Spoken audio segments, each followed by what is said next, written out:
I'm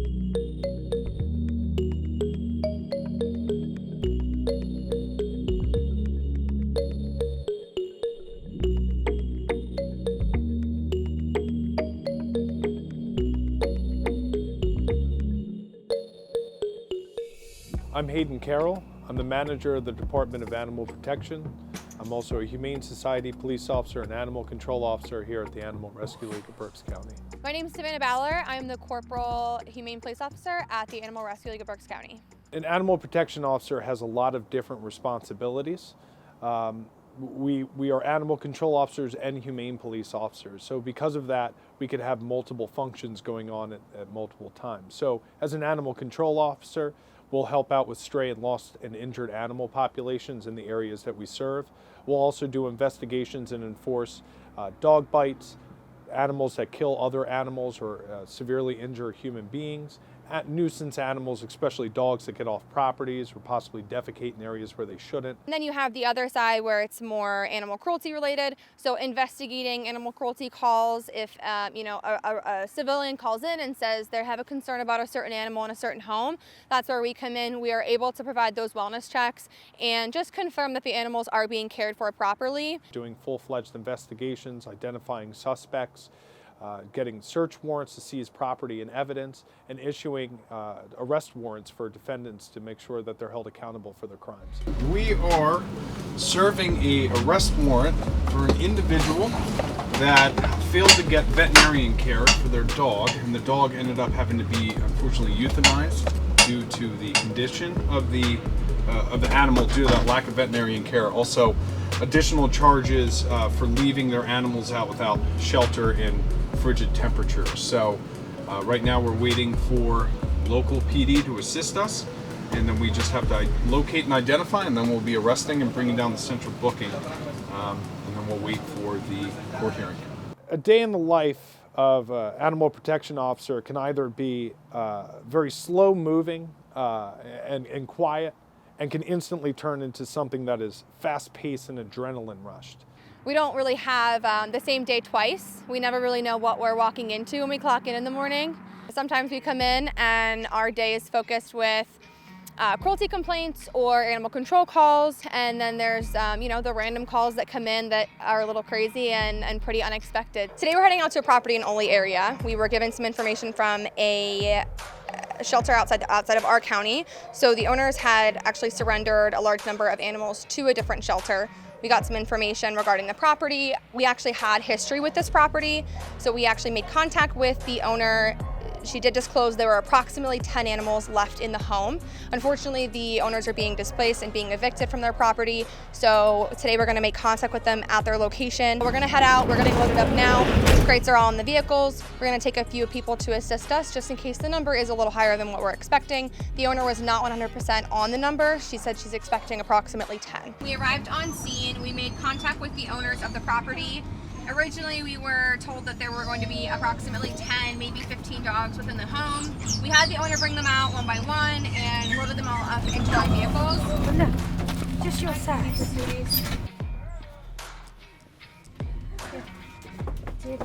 This one counts 7.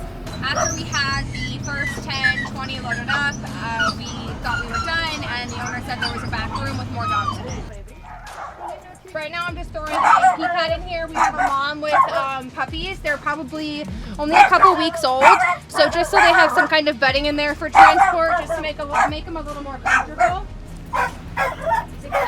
We have a variety of ages with us. So the youngest that we have so far, I believe, is about 2 weeks old up to about 6 years old. So a lot of different types of breeds and different ages. In total, we pulled out 34 dogs from this property, as you can hear in the background. I think there are a lot of misconceptions about our job, and a lot of the misconceptions that I've observed and been, I can see, typically are on two opposite spectrums. So on one spectrum, there's this assumption that we just drive around and pick up strays and we're a taxi service for unwanted animals or lost animals. And people will think, oh, the dog catchers are here. People think that is what we're called, or dog cops is often another one that we get very, very frequently. The opposite side is that we're an end-all, be-all enforcement for anything that has to do with animals. the reality is the laws are very well defined and we're bound to those laws. People often will call in complaints and think that we can act on emotion over the law. It's a very common conversation that we have to have with the public.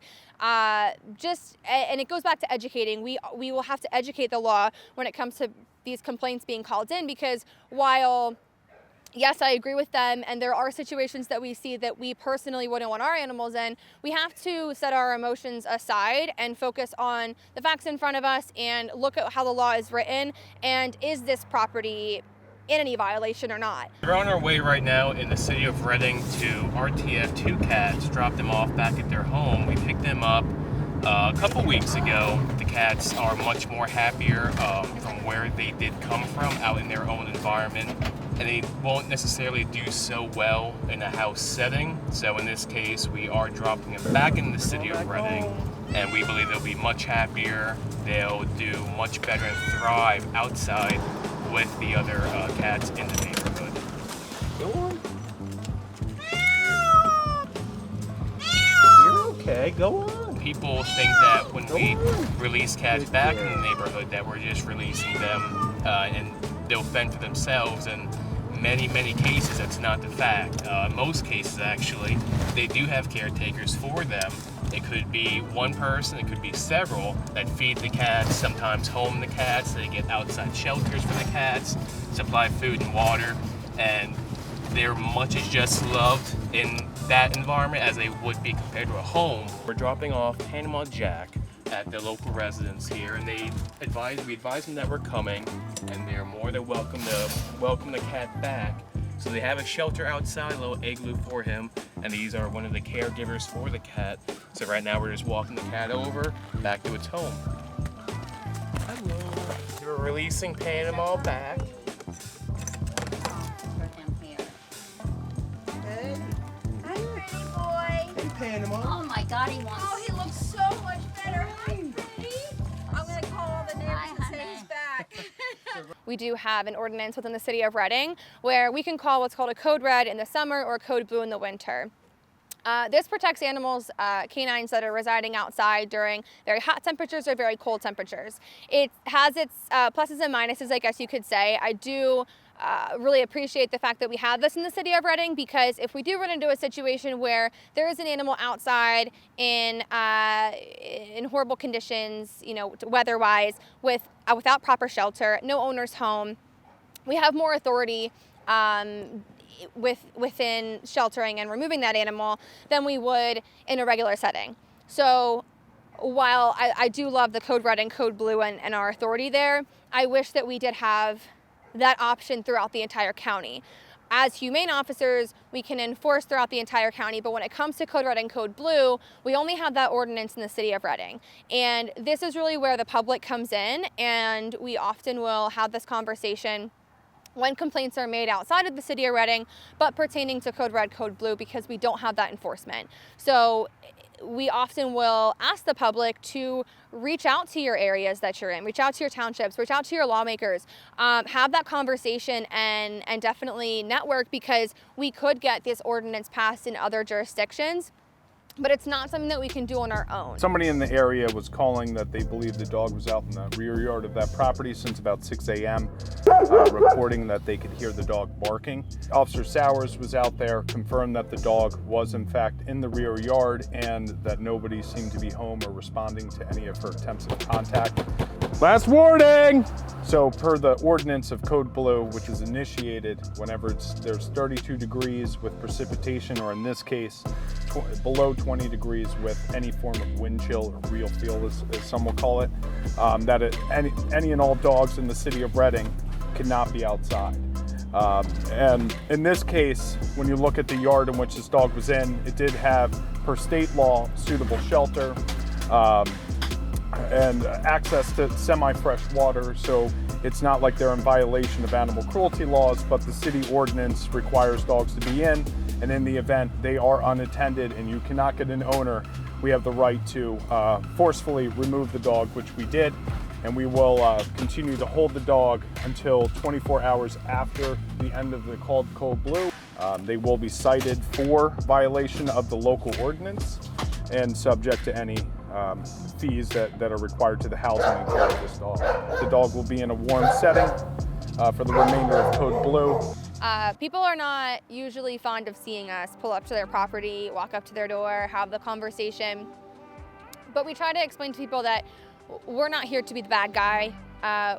We're not here to ruin anyone's day. There are times where we find ourselves in situations where we do have to be the bad guy because we are here for the animals and we're here to be a voice for them because they can't be a voice for themselves. Here at the Animal Rescue League, my fellow officers that I work with are like a family, and working alongside them, I ensure that their safety and they ensure mine.